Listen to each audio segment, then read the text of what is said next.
بسم الله الرحمن الرحيم الحمد لله رب العالمين والصلاة والسلام على أشرف الأنبياء والمرسلين محمد وعلى آله وأصحابه أجمعين أما بعد إخوة الإسلام عباد الله. It gives me great pleasure to welcome the brothers and sisters from amongst the listeners to another episode of Urban Duat Dialogue. And we're continuing with our interview with Sheikh Dawud Adib, Hafidhahullah Ta'ala. And this is part 3 of these interviews. And during the course of the week or last week, there was some questions sent from the brothers from the UK. And so we want to go through these questions real quick and leave this particular episode specific to their questions, because there's enough that probably would take up all the time. So I won't prolong this introduction any further. I'll go straight to the first question that was posed to Sheikh Dawud Adib, and that is, what made Dawood, or should I say, since I'm asking the question, what made you leave the movement of Warthuddin Muhammad's new, and in parentheses I have, Sunni group? He had been willing to follow Elijah's NOI theology for years, but here he swiftly moved on after Warthuddin transformed the NOI with mass conversions. So that's the question that was written. Bismillah, alhamdulillah, wa nusalli wa nusallam ala rasulillah wa ala alihi wa ashabihi wa man wala, amma ba'd. Assalamu alaikum wa rahmatullah. This question is has quite a few layers, and please forgive me. First of all, let me apologize for three things. Starting with the most recent, because of the technical difficulty, which made us start almost 45 minutes late.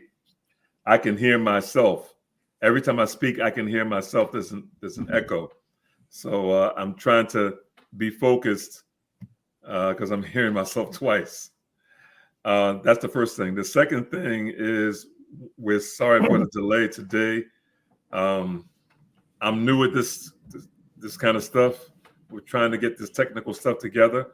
And then the first thing of the three things, I apologize for last week of not being able to do this at all. Allah subhanahu wa ta'ala favored me to have my children graduate school.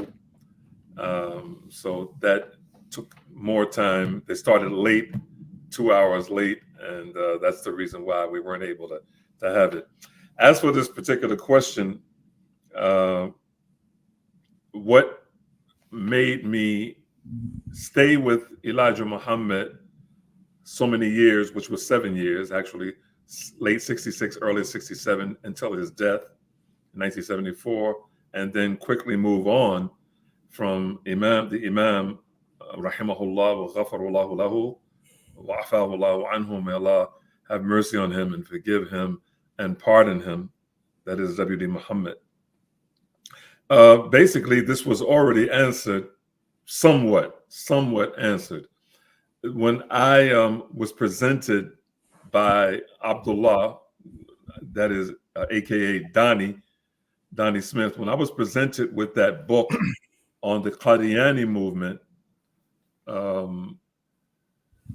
it was clear that I could not remain like that. You know, there's a difference between people who have deviated from the mainstream understanding of Sunni Islam. And when we say Sunni Islam, we mean in the general sense of the word. The general sense of the word, like Ibn Taymiyyah, rahimahullah, he says that there are two meanings to Ahl Sunnah: the general meaning and the specific meaning. And the general meaning of Ahl Sunnah is everybody, everybody meaning like the Mu'tazila, the Asha'ira, the Maturidiyya, the Murji'ah, the not so extreme, of course, Murji'ah, everybody except the Shia. But when it comes to specific meaning, is those people whom we call today the people who follow the way of the Salaf, the Salafiyun. So with the issue of Ghulam Mirza Ahmed and the parallels between the Imam W.D. Muhammad, rahimahullah, for me, it was time to leave. I didn't want to be involved with something that was going to make me believe possibly that another person was going to be calling himself a messenger or a prophet. I hope that's understood. And maybe some of you don't know that Ghulam Mirza Ahmed called himself a prophet. To this day, they believe that he was a prophet, and that he was not only a prophet, that he was a Messiah. So the reason for swiftly, as the questioner says, swiftly moving from W.D. Muhammad after staying with Elijah, I had already had 7 years of somebody saying he was the messenger of God. Why would I stay again with someone who's saying the same similar things to what Ghulam Mirza Ahmed is saying when he said he was a prophet? So I'm going to leave one person that's saying that he was a messenger to go to another person that says he's a messenger? I'm not going to do that. So basically, that's it.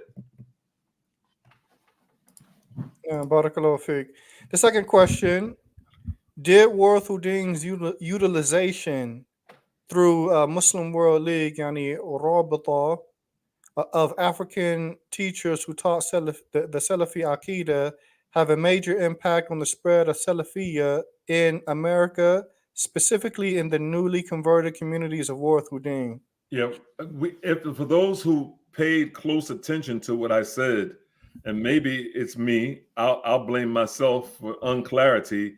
I didn't say that the overwhelming majority of those people who were Africans coming from the continent of Africa, I don't mean African Americans, Afro-Americans, or Afro-Brits. I'm talking about Africans from Liberia, from Nigeria, from Ghana, like in California, rahimahullah, Tajuddin Shu'aib. I didn't say that the overwhelming majority of them were coming with the Aqidah of Salafiyya. Many of them were, but because there weren't a lot of people, there were only about 5 or 6 people that were sent to America, right?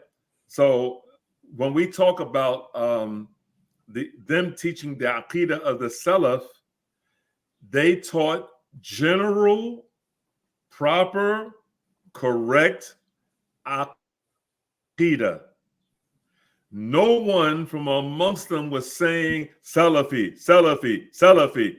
It wasn't like that. It wasn't like that in those days, the way it is today. You know, it wasn't like that. So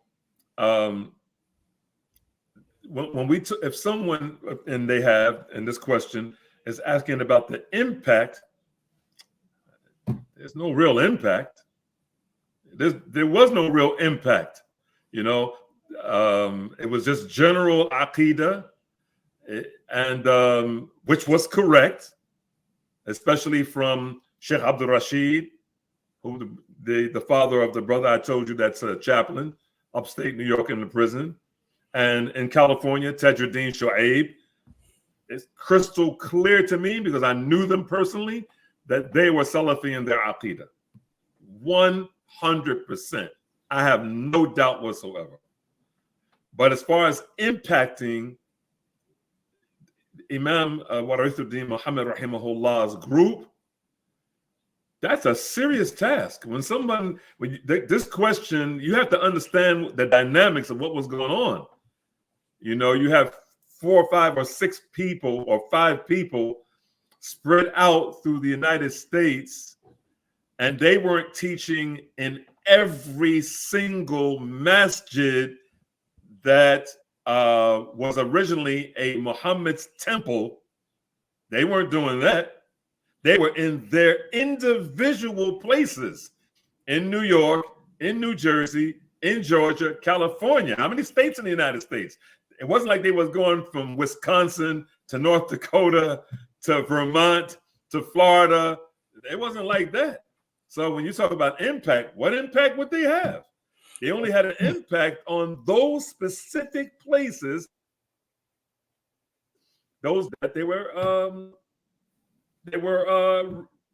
resident scholars. That's it. So there is no real impact. It's just that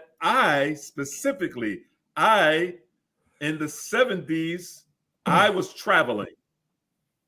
I was doing a lot of traveling. In fact, see, once again, this is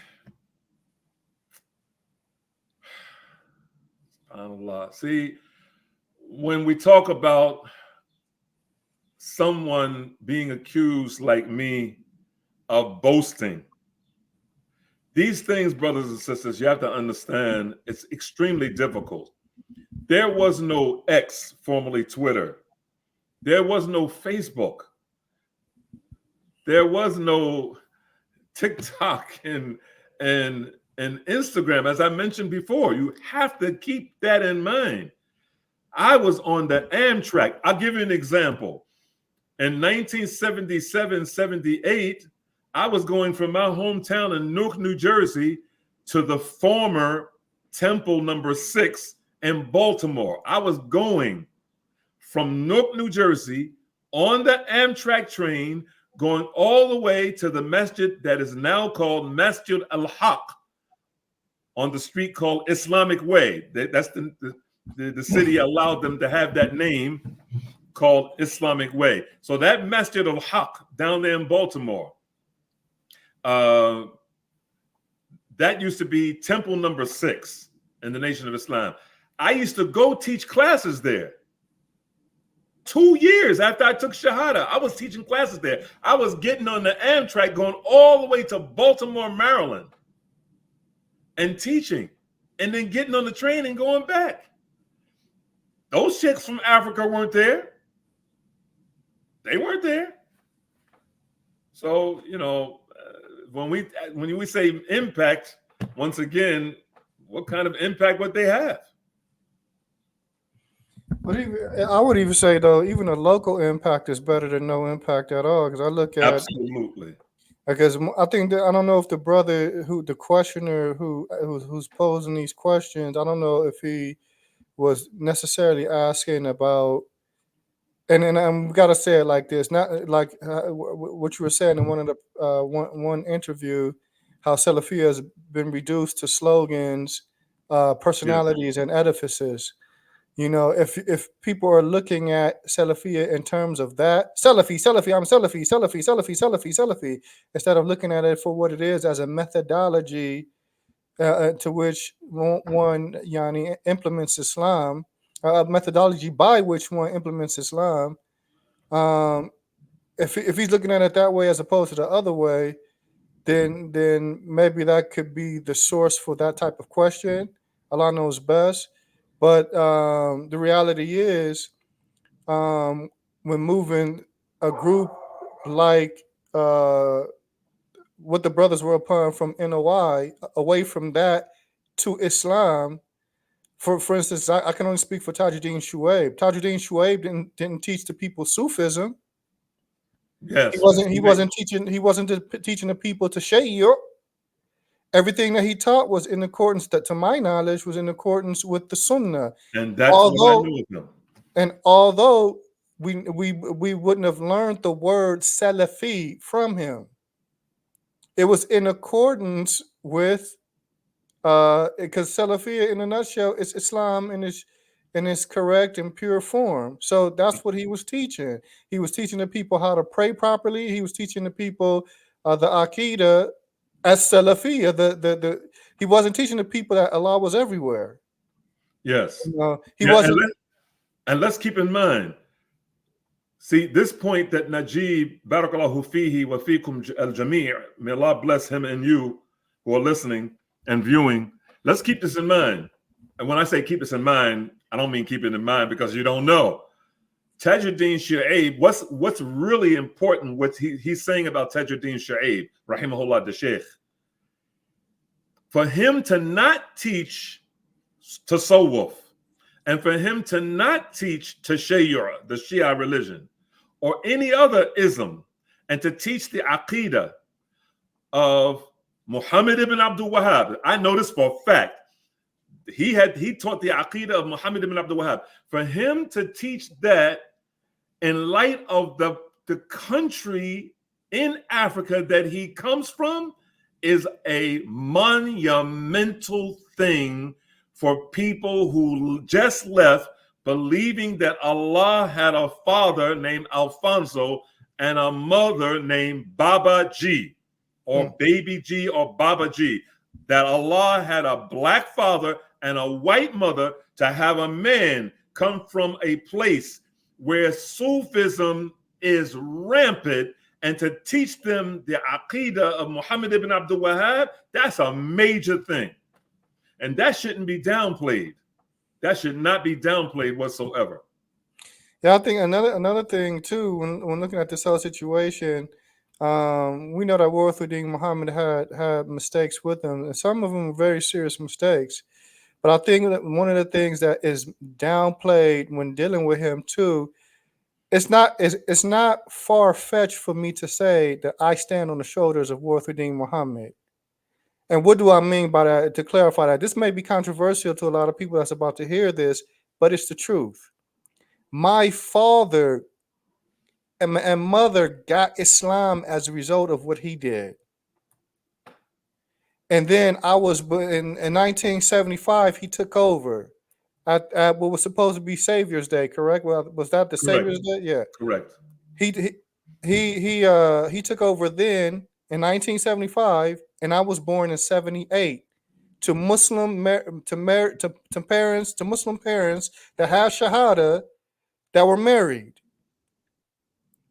So it's not far-fetched to say that I stand on his shoulders, meaning that sacrifice that he did or that work that he did in that regard, despite his mistakes. That was the direct means for my parents to get Islam, and ultimately the means that one of the means that I got Islam, regardless if it wasn't directly, he didn't directly give me the Shahada, but he gave my father the name that he has. He when he was that used to be a big thing when he would give people names, Yeah, this thing that you're saying, Najib, and for those who are viewing and listening, for the people who ascribe to Salafiyya, I'm including myself, even though some people believe that I've gone away from the way of the pious predecessors. but this is a major problem. For me, it's a major problem of not giving somebody their props. When you say standing on the shoulders of these particular individuals, like the Imam, with all of the problems, the deviations, the innovations, the heretical statements, the positions that he took, I think that it is a disservice, and I think it's disrespectful to have someone who gives you a foundation and something that allows you, by the permission of Allah Tabarak wa Ta'ala, to move on to proper Islam. I think that is very disrespectful. And people who do that don't give people their props, no matter who they are or what they've done, then as Muslims I'm talking about, this shows that they really don't understand al-wala wa bara. Because we have al-wala with the Muslims and we have al-bara with the kuffar. There's never ever, ever, from the bab, from the category or aspect of al-wala wa bara, there is never going to be wala with the kuffar, ever. I don't know of any scholar, and we're in 1445 Hijra, who's going to say that we have 0.000000.1% wala with the kuffar. There's always wala with the Muslims and bara with the kuffar. But there can and will be, and Allah knows best until Yawm al-Qiyamah, al-bara with Muslims. The wala is with the Muslims, aslan. Essentially, wala, loyalty. For those who don't know what a wala is, it is loyalty and love and commitment and dedication and mutual cooperation and with Muslims. And the opposite with the kuffar. No matter what type of kafir he is, there's always bara with them. But there also can be bara with the Muslim. But this is the point we wanted to make. And once again, we apologize for being late at 7-Eleven right now. The bara with the Muslim, the ulama of Ahl Sunnah say there are two types of bara. There's no two types of wala. Fima a'lam, from what I know. There's two types of bara, right? The disloyalty and disavowalment and hatred, etc. There's two types of bara. There's one, the bara that is called al-kulli, which is a total bara, and that's always for the kuffar. And then there's a bara that is called juz'i, like you have a juz of the Quran. There's a juz'i. So you have bara kulliyan and bara juz'iyan. And the bara that is juz'i is a partial bara. And that has to be employed and implemented and practiced with the Muslim relative to the deviation, the degree of deviation that that Muslim deviates.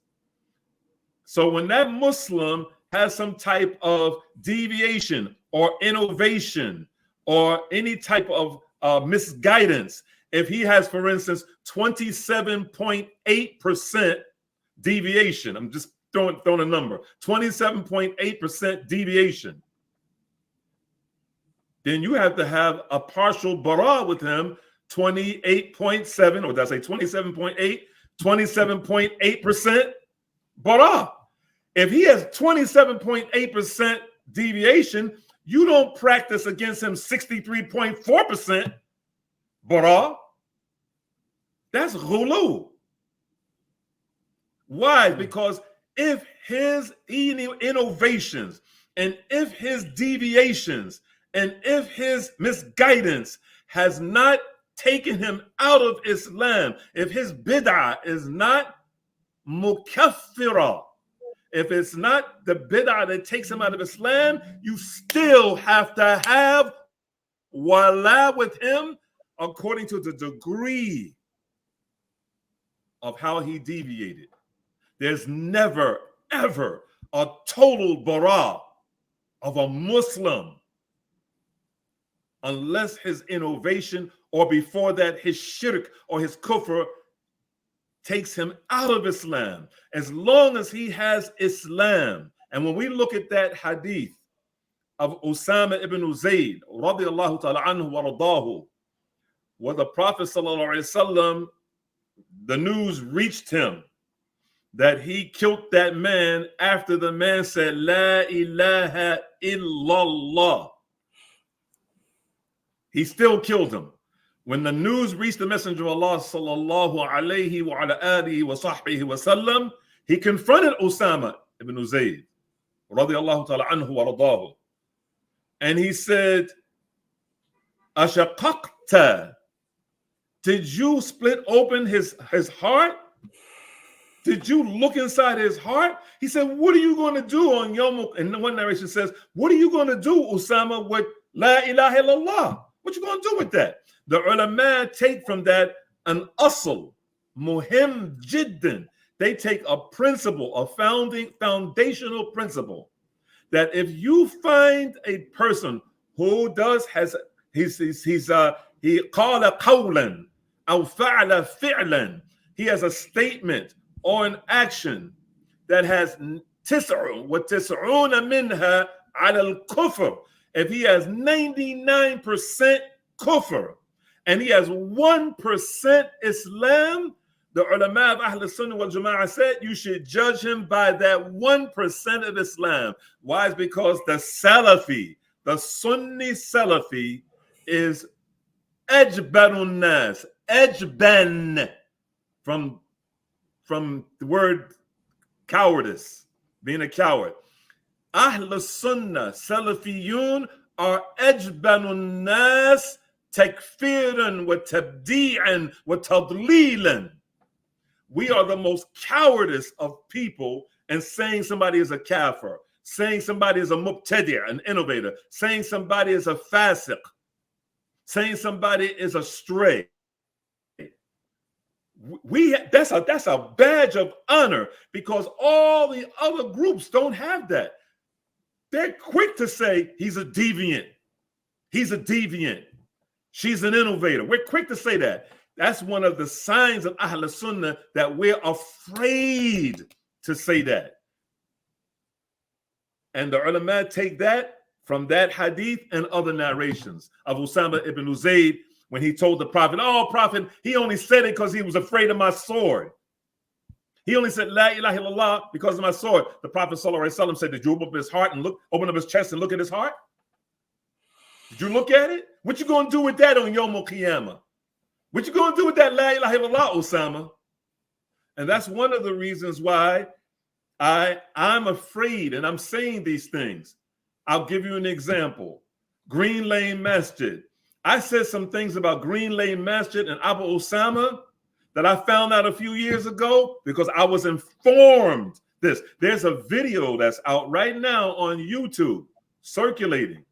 Dawud Adib is talking about Sheikh Badi'uddin Shah as-Sindi, and that he warned against Green Lane Masjid, and he warned against Abu Osama, and it's not true. Astaghfirullah wa atubu ilayh. May Allah forgive me. The Sheikh is dead now, even though he visited us in New Jersey. Alhamdulillah. A lot of people don't know that. Yeah, I didn't know that. May Allah forgive me. And I can't ask the Sheikh now to forgive me because the Sheikh is dead. But I have to ask Abu Osama to forgive me. And I have to ask Green Lane Masjid to forgive me for saying that he did a scathing, he demolished them, and he refuted them. And it's not true. The Sheikh's wife died while he was on the way to Green Lane Masjid, and he still did those talks. He still did those talks. And he made inkar. He repudiated. And he rejected the way he saw some of the brothers who ascribed to Jami'il Ahlul Hadith, how their wives were dressed and that they were taking pictures, and he made inkar. He repudiated the fact that they were using videos of which some of the brothers today, they've switched up. You people saying Dawud Adib has switched up, that he's affirming that what he used to deny and deny that what he used to affirm, of which I'm going to do a video about this statement of Hudayfa radiallahu ta'ala anhu, fa'lam anna ad-dalala haqqa ad-dalala an ta'rifa ma kunta tunkir, to the end of the narration, wa iyyaka wa talawwan fa inna ad-din Allahi wahid, that Hudayfa radiallahu ta'ala anhu, and that narration is collected by Ibn Battah and Al-Ibanatul Kubra, where he says, you should know that the real misguidance is that you affirm that which you used to deny, and you deny that which you used to affirm. You affirm that which you used to deny, or you accept that which you used to reject, and now you reject that which you used to deny, right, or accept, right? And beware, he said, radiyallahu ta'ala anhu wardahu, and beware of a talawun. Beware of being whimsical. Beware of being unstable. For indeed, the religion of Allah is one. So I haven't changed. I'm not whimsical. I still follow those principles, but I'm going to stand in front of Allah. So I ask Allah subhanahu wa ta'ala to forgive me what I said, because it was not true that Sheikh Badi'uddin Shah Sindhi warned against Green Lane Masjid. He was talking about something specifically about the videos and the pictures and the way those women were dressed. And he never said what I said. I ask Allah to forgive me. And then Abu Usama. He never warned against Abu Usama. So I have to correct my situation. And I plan on doing a video on this, inshallah, maybe an hour, 10 minutes, because there's been a lot of prosecutorial misconduct. And any of you that ever did time before or been in the legal system, then you know about exculpatory evidence and you know about prosecutorial misconduct. And I'm going to elaborate it in detail because there's been a lot of that. The DNA came in, and you find out 37 years later that the guy did 37 years in the prison and he was innocent because of some corrupt prosecutor or some dirty cop. And that's been happening to us. That's what's been happening to us. And Allah subhanahu wa ta'ala knows best. Now, Barakallahu Fiqh, there was a couple of good points that was made from the answer to that question. I have a follow-up question, but I want to keep it minimal to try and get past these UK questions. But in the past, there's been some du'at that some people were affirmed to be Salafi. And they participate with, for instance, Green Lane Masjid. And as a result of that, you have some that are known to be haphazard that would then state that, okay, these people, they have, they'll warn against them and state they assist the Hizbis or whatever, whatever type of jargon they use to turn people away from those brothers based off working with Green Lane Masjid. But when I remember seeing a video that I believe you sent me where, if I'm not mistaken, it was highlighting, it looks like there's a mosquito in here, right? It was highlighting how at Green Lane Masjid, they had, I think, 200 people for Fajr, or was it 200? It was a large amount of people coming for Fajr, very large amount of people coming to the Eid Salat and things of that nature. And I said to myself, if all of this is true, and they're allowing the Salafis, people from Ahlul Sunnah, to go in and teach, then the person would be a fool to not take that opportunity to guide that the multitudes of Muslims that are gathering in this one place, despite whatever mistakes that the admin may have, or a khatib in there may have, or this one or that one, to just totally turn away from the whole situation. That wouldn't bring about any type of benefit to the Muslims in general. So what is, in your opinion, would you consider that to be a what's the word I'm looking for? The phrase I'm looking for. Would you consider that to be a valid approach, or they should just be stayed away from? There's no doubt that our brothers at Green Lane Masjid have mistakes. Who doesn't have mistakes? All of us have mistakes. Is everybody there that walks into that masjid upon Salafiyya? Who can say that? The masajid here in the United States that ascribe to Salafiyya, you telling me that everybody in there is Salafi? Okay, so no, bro, Dawud, we control the microphone and we nobody gets on the minbar except that they're Salafi. Okay, Alhamdulillah, Barakallahu feekum, may Allah bless you. But I say, if they have the essence of the Salafi Aqidah and they make some mistakes in the methodology of the Salaf, I say, from what I see, there are many masajid that are opposed to them that have correct Aqidah, but they also have some mistakes in aspects of the manhaj of the Salaf. So when Sheikh Luhaydan, for instance, Sheikh Salih Luhaydan, rahimahullah, and a lot of us like to quote him, and he was not only one of the kibar ulama in the Kingdom of Saudi Arabia, he was also, to the best of my knowledge, a judge, like a Supreme Court judge or something like this. Yeah, he was the head, Rais al-Qada. Yeah, when he was asked, and he knew about them when he was asked. It wasn't, so no one can say he didn't know their reality. He was asked about Hamas, who's all over the news right now.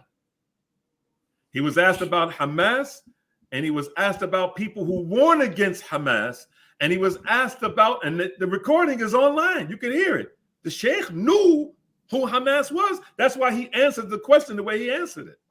We're talking about Green Lane Masjid now, right? Okay, the Sheikh was asked about Hamas, and he was asked about the founder in the wheelchair, rahimahullah, of Ahmed Yassin, right? Rahimahullah, who died.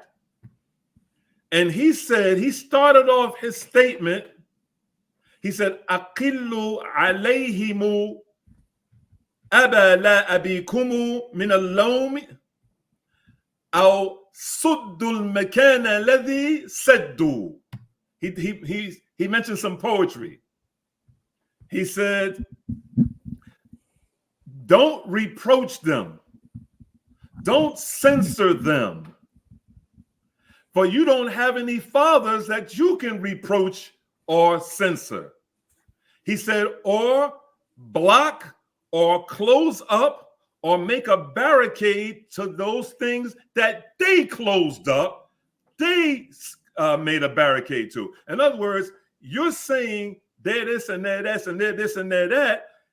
The Sheikh is saying, why don't you do what they're doing with those Yahud? He's talking about Hamas now. So I use that for people like the brothers in Green Lane. I see some of that humanitarian work that they're doing abroad, and they're in Birmingham, UK. It's incredible. It's incredible. We got to stop playing games and give people their props. أو صدوا المكان الذي سدوا. Then you close up and you block up those things that they closed up and they blocked up. You stop what they stopped. You do some work. Am I endorsing Hamas? No, but the Sheikh did. But if I do it, you see, it's a ma'ayir al-muzdawija. There's some double standards.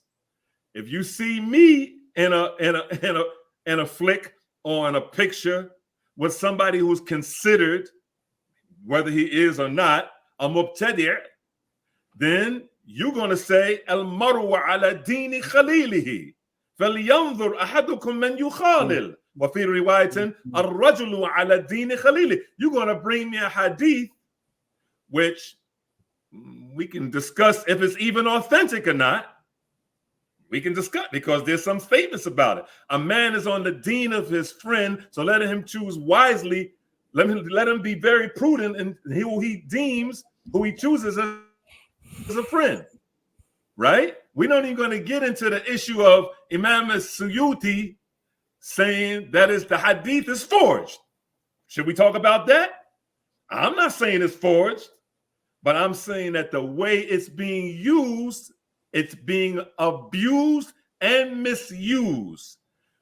And we're going to deal with that in that 1 hour and maybe 10-minute video. So the point is that if you see me in the picture, which you haven't, you see me in the picture with somebody who you deem as an innovator or deviant, but when one of you guys are in a picture, automatically people are going to say he was advising him.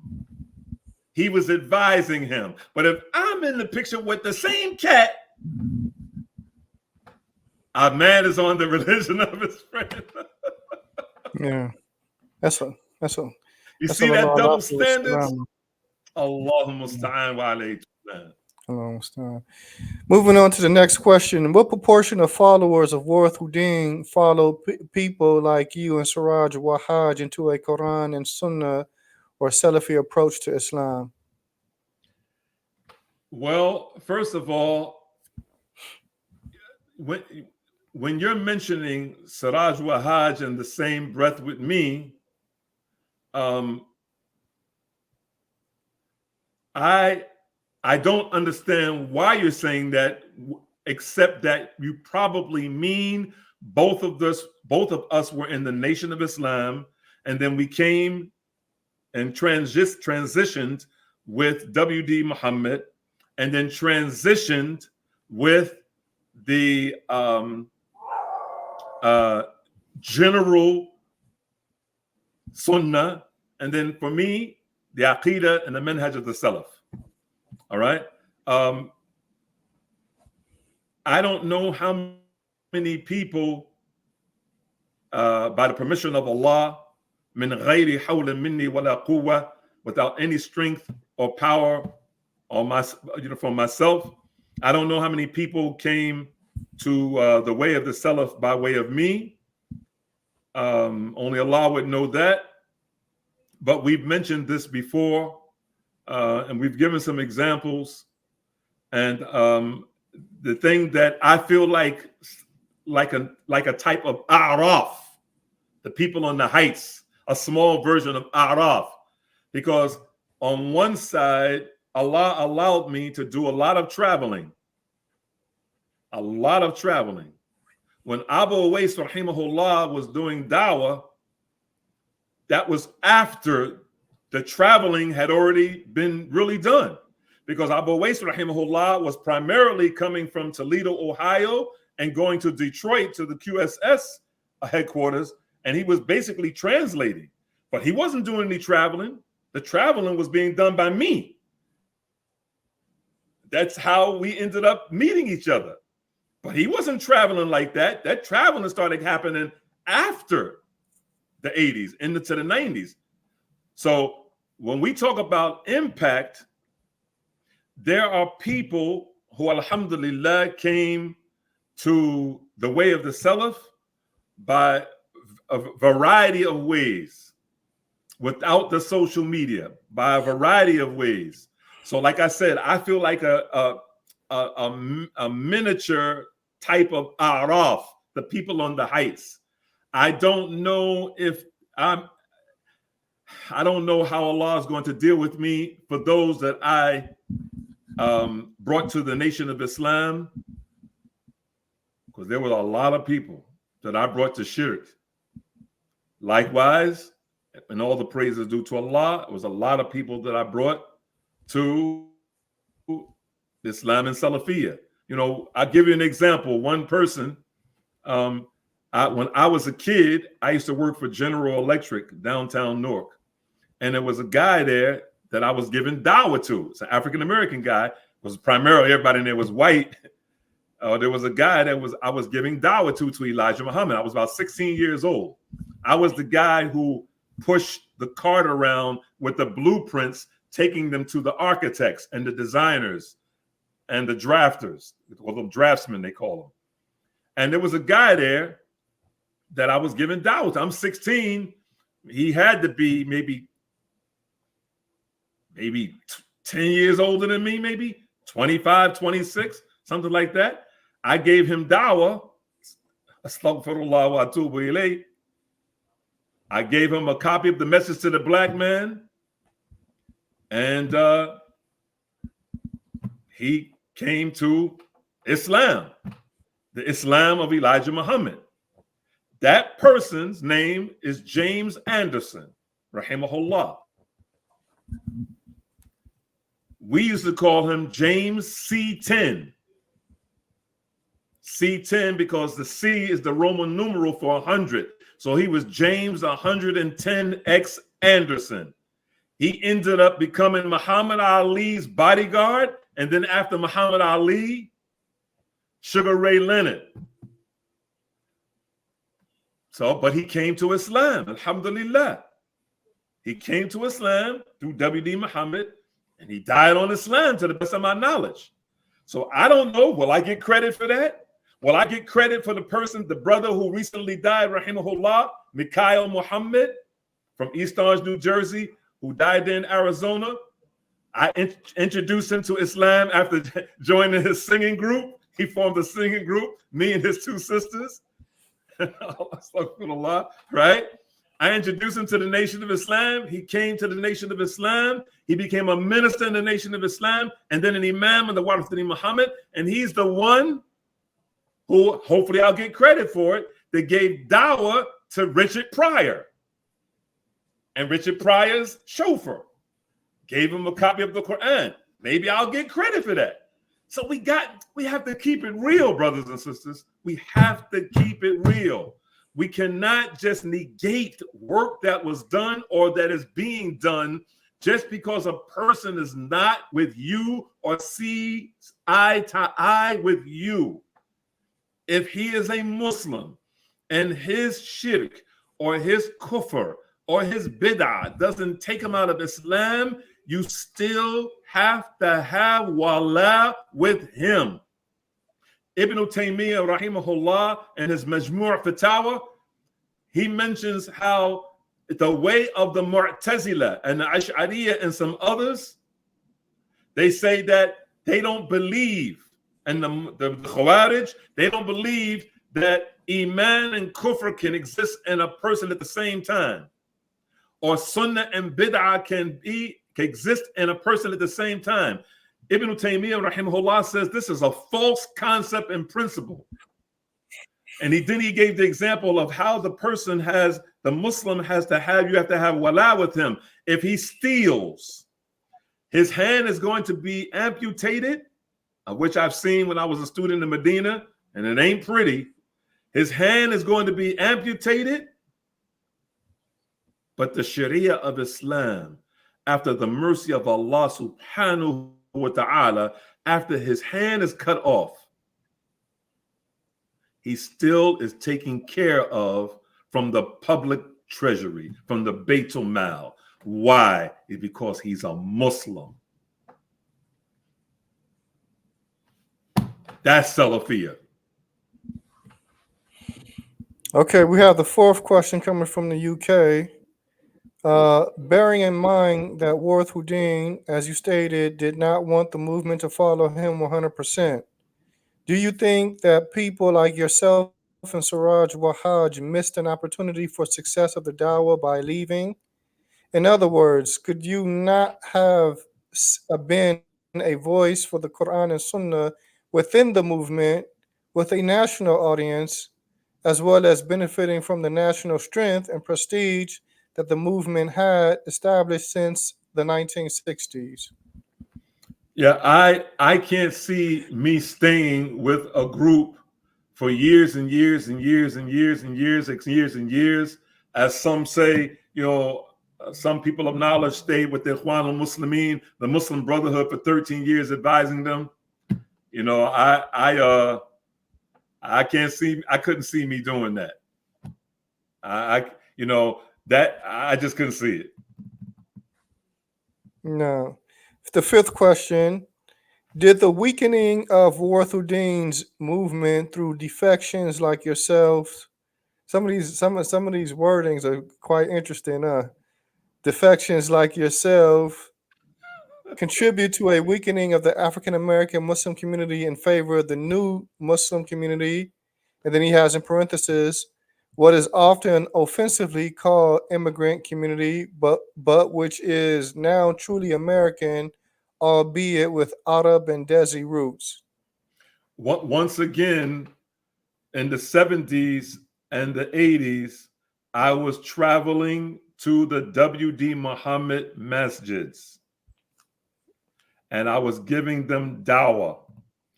Let's go back to that masjid, used to be temple number 6. There was a brother that I met the first day I got there. He was standing in front of the building. And immediately we connected because he had a very similar experience with the teachings of Imam Dawud Muhammad rahimahullah in Baltimore that I had in Newark. Very similar. So I was going around, my defecting,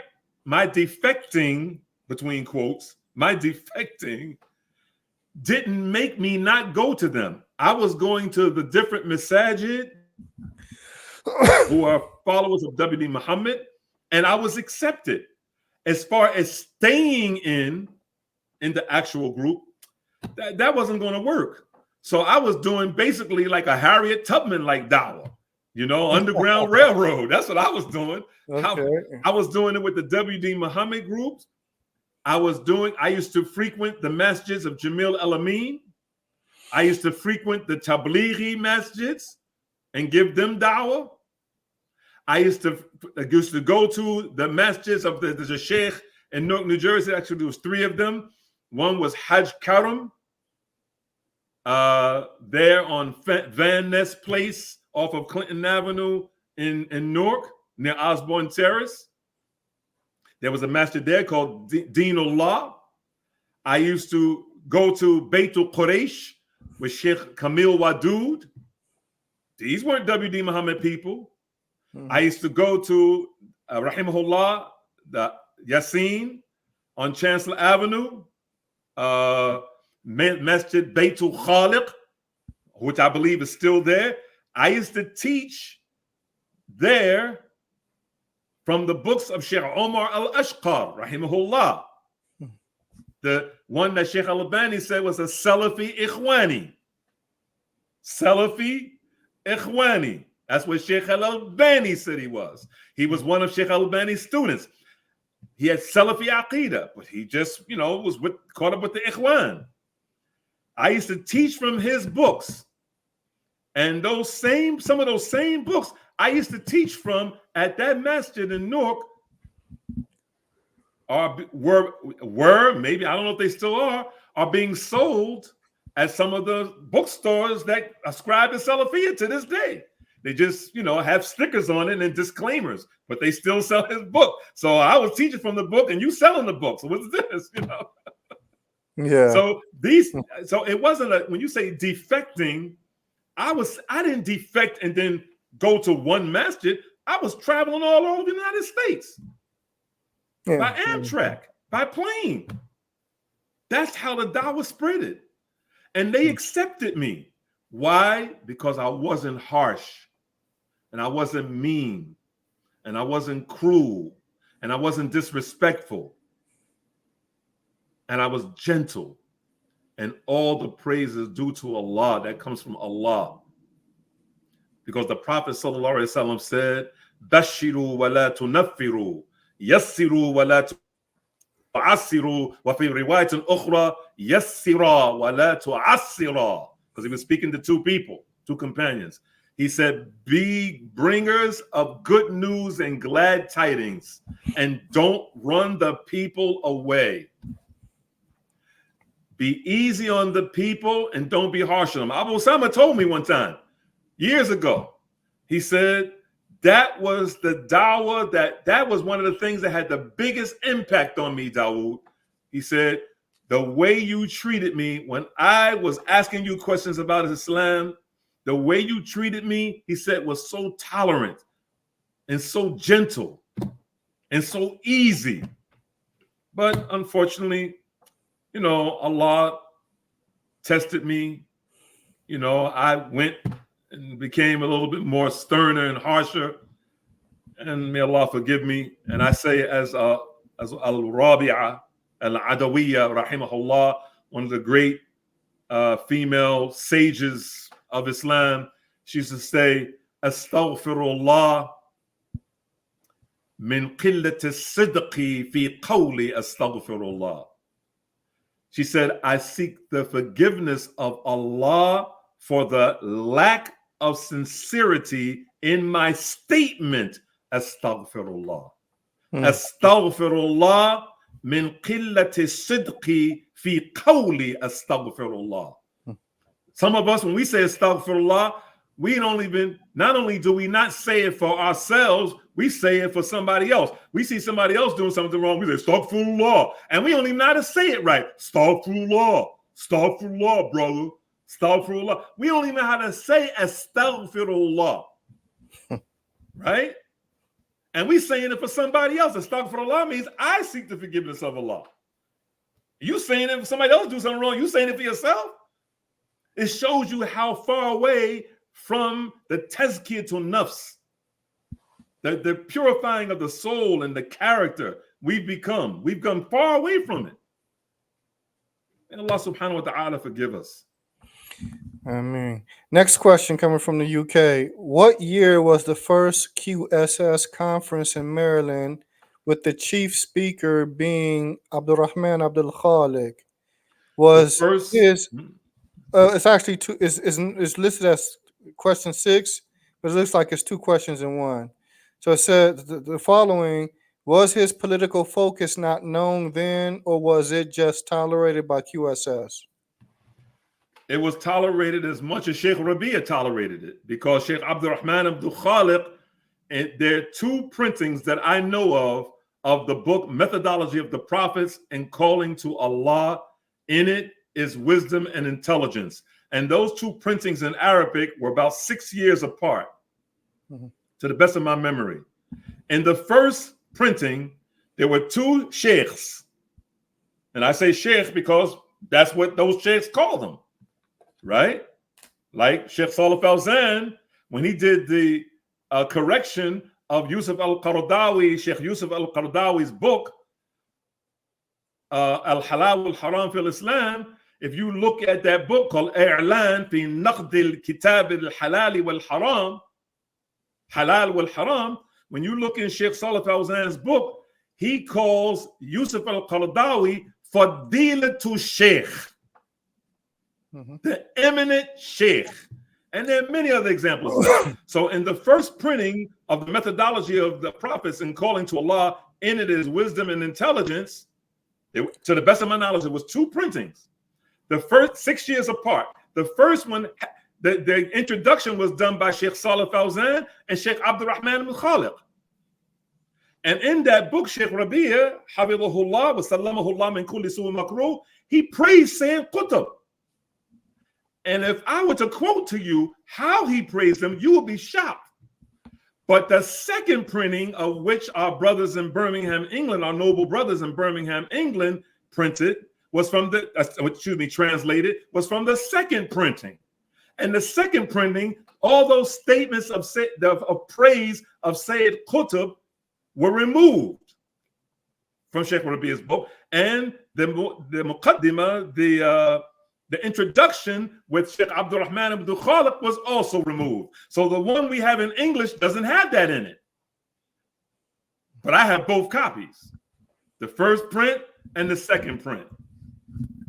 The first print and the second print. So to say that QSS didn't know his reality, they knew his reality like Sheikh Rabi'a knew his reality. And he was the guest speaker. And it was around 1981 or 82, I believe it was, in Maryland. And he was the only keynote speaker to the best of my knowledge. Okay. Okay. The 7th question. If so, did this have a greater impact on the rise of Salafiyya in America than the drive of the Islamic University of Medina? And there's a mistake in this question, and you'll see it clearly. Let me start from the beginning, but there's a clear mistake in this question, but I'll let you deal with that. If so, did this have a greater impact on the rise of Salafiyya in America than the drive of the Islamic University of Medina to recruit students from America, such as Bilal Phillips? And then I have in parentheses, a later prolific and pioneering Salafi author in the West. Or were the two streams complementary to one another? I'm not totally understanding the question. But I will say that, well, I don't understand the question. I don't understand. Can you repeat it?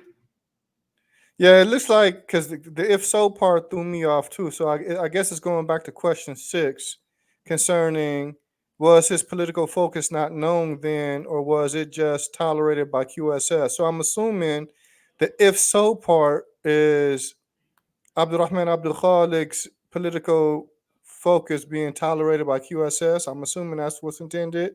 That's by the if so. And so it's saying, if so, did this have a greater impact on the rise of Salafiyya in America than the drive of the Islamic University of Medina to recruit students from America, such as Bilal Phillips? And that's a mistake, because my understanding is Bilal Phillips isn't from America unless they mean North America. People don't know. They think that Dr. Bilal Phillips is from America. He's Jamaican Canadian. Mm-hmm. He's Jamaican Canadian. He's a Canadian national. But since you're mentioning Bilal Phillips, Dr. Bilal Phillips, and people like Dr. Jamal Zorbozo and people like them, may Allah protect them from every evil and dislike thing. Amen. When we criticize people like that for praising or making statements of laudation about Hassan al-Banna and Sayyid Qutb, as they say on the streets, you got to shoot them some bail. Shoot them some bail. Why? It's because their tarbiyah, more specifically Dr. Bilal Phillips, was Saudi Arabia, where the books of Hassan al-Banna, Sayyid Qutb, and Abu A'la al-Mawdudi were being taught in the public school system. I personally have in my library, my books are in storage, unfortunately, but I have a copy of one book, more than one. If I showed you the cover, if I had the cover right now, I showed you, it says Al-Jihad fi Sabilillah. Jihad fi Sabilillah. If you look at the right-hand top corner of that book, it says Wizaratul Ma'arif, Mamlakatil Arabiyyah Saudiya. The Kingdom of Saudi Arabia, the Ministry of Education, Jihad in the way of Allah, and on the bottom left-hand side, it says Mawdudi, Hassan al-Banna, and Sayyid Qutb. So how do you expect that people would not be influenced and make statements of people like Mawdudi and Hassan al-Banna and Sayyid Qutb if this was their tarbiyah in the school system in Saudi Arabia? And it's a no-brainer. It's a no-brainer. And when you say the school system, you're talking about the universities, right? No, I'm talking about the school system. The elementary, junior high school level, the Saudis were being taught that in their schools. Sheikh Saleh Sahimi, he said, when I was a young man, I memorized milestones. This was what they were being taught. So now how can you excuse them if they make a statement, but you don't excuse other people over here? In fact, people like Bilal Phillips, they have more of an excuse than them. Their language is Arabic. They're saturated with Islamic studies. But the Bilal Phillips and people like him and people like me, we converted to Islam. He was a Marxist, and I was a Christian by way of the Nation of Islam. If anybody should be shot some bail, it should be me and him. Yeah. But Sheikh Saleh Suhaimi said that he memorized milestones. Can you blame him? That's what was being taught in the school system for at least 2, maybe 3 decades. And yeah, it's sad because the consideration to the person's complete condition and or circumstances never evaluated before people start talking and passing rulings against others. You know, Prosecutorial misconduct. You got to do some research on Brady violations. Just do some research on Brady violations. And you'll see there's been a lot of prosecutorial misconduct. Yeah, long mustache. And I'm 73 years old. I ain't trying to stand in front of Allah without rectifying my affairs with him, Allah, and then the people that I've offended and the people I spoke about unjustifiably. I'm not talking about the people who were justified to be responded to or refuted by me. I'm talking about the people who their usul, their foundation was Salafiyya. Their foundation was Salafiyya. I'm talking about them. Okay, the eighth question coming from the UK. Dawud mentioned that Mateen Sabri was the first American to graduate from the College of Sharia. When was this? Was it before 1979 when Bilal Phillips and Abdullah Hakim Quick graduated from the Islamic University of Medina? Apart from being taught by Sheikh Abdul Rashid Hadiyaku, I believe I'm pronouncing that right. Who was Mateen Sabri? Mateen Sabri is a brother, Hafizahullah, who actually, as this nice point, because when he came from Medina, he returned to the W.D. Muhammad people. I met him at Malcolm Shabazz Masjid, formerly Temple Number 7 on 116th Street and Lenox Avenue in Harlem. That's where I met him. And I said, man, you should go study. And Sheikh Abdul Rashid assisted him, and he went, and he was there in the 70s. And he graduated, I think, he graduated before I got there, and I got there in 87. He was gone. Okay. And he's by the way, he's a retired chaplain. He's a retired chaplain from the federal prison system. And he's, to the best of my knowledge, he's still teaching, and he's still, mixing with the people of W.D. Muhammad. And to the best of my knowledge, he's doing excellent work. May Allah subhanahu wa ta'ala reward him and give him the highest place in Jannah. And this is the last question that came from the UK. Also, aside from studying with Muhammad Sayyid Adli, who did Ahmadu Abdul Qabid study with? Did he go abroad? Did he study in a college abroad? And if so, what year? Sheikh Ahmed Abdul Qabid, rahimahullah,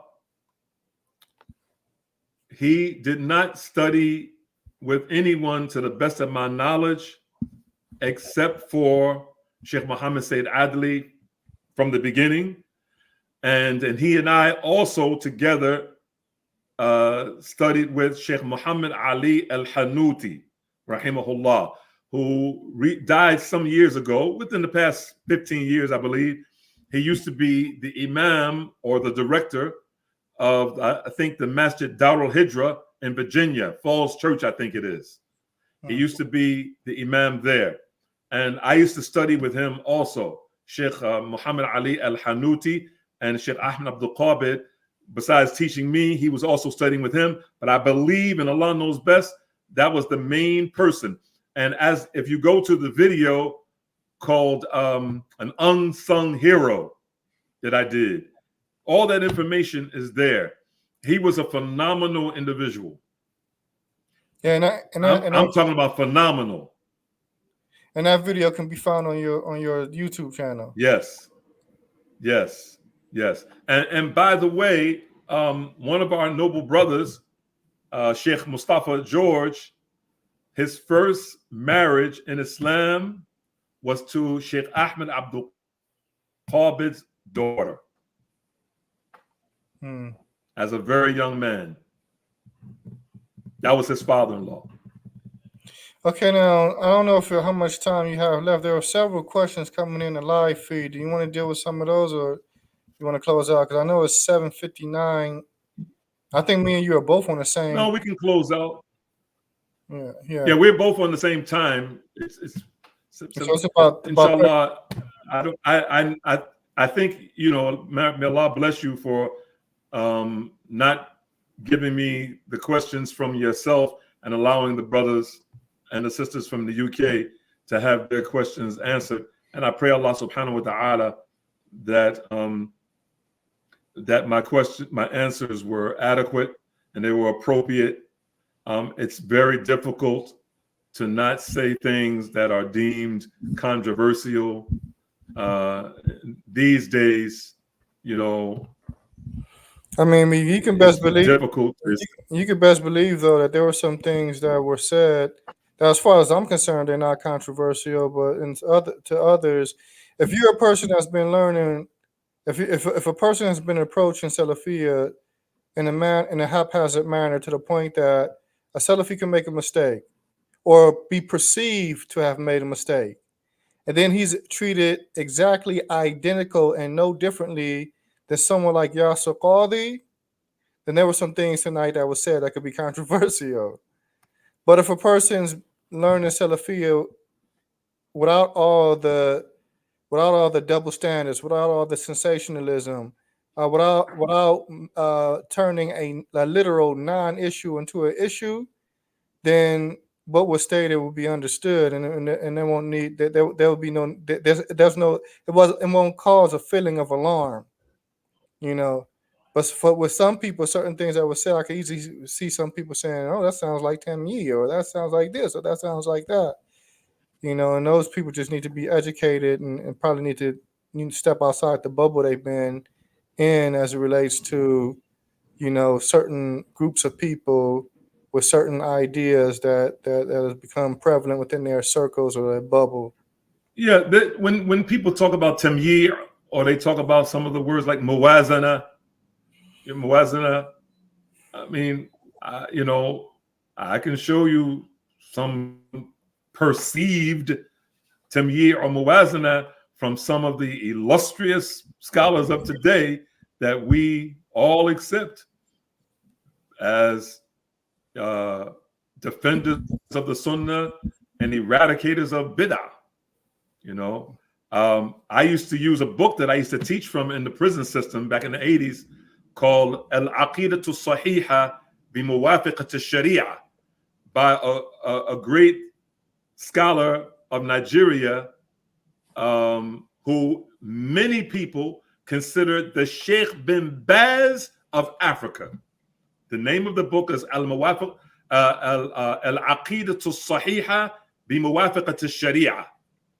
The correct Aqidah is in agreement and consonant with the Sharia. It's by Gumi, Abu Bakr Mahmud Abu Bakr Gumi, rahimahullah. I used to teach from that book in the prison system. In fact, I asked the chaplains who were my colleagues to standardize. We had a chaplains meeting, and I asked them, I said, listen, let's standardize what we're going to teach in every prison. So if an inmate left Attica and went to Auburn and went to Clinton, Dannemora, and went to Great Meadows, Comstock, went from there to Coxsackie, or to whatever prison he went to, if we teach from these books, I presented books at the chaplains meeting, the Muslim chaplains meeting. I said, if we teach from these books, then everywhere that inmate is being shipped out to, when he gets transferred, he's going to still get the same Aqidah. And that was one of the books. And another one was Al-Aqidah Al-Wasitiyah. We're talking about 1985 is when I suggested this. 1985. And it was shot down, unfortunately. And now one of the brothers, alhamdulillah, young brother named Bashir, has introduced that same idea, and inshallah, it's going to be accepted. Inshallah. Yeah, it's a different time now. Yeah. I think he has some support in the New York State. Yeah, well, fuckahullah. Okay, with that said, inshallah, then we'll close out because I myself am feeling a little tired. I think most people don't realize that I've been up since 2:40 a.m. prior to Fajr, and it's about to be Maghrib in about 30 minutes. So with that, we close out. Subhanakallahumma wa bihamdika ashhadu an la ilaha illa anta astaghfiruka wa atubu ilayk. There's a comment, so much more to be unraveled. Very true. We'll be meeting up again, inshallah, next fifth day of the week at 6 p.m., inshallah. And hopefully we would have had all the bugs worked out and like this. And so with that, I say to the brothers and sisters, Assalamu alaikum wa rahmatullahi wa barakatuh. And before I return to greetings, I just want to say that our brother Najib, just dry snitched on me when he said that we're gonna work out the bugs because the bugs was on my side. The hasharat was on my side, right? La best, inshallah. Subhanaka wa hamdika ashhadu an la ilaha illa ant astaghfiruka wa atubu ilaik. Wassalamu alaikum wa rahmatullah.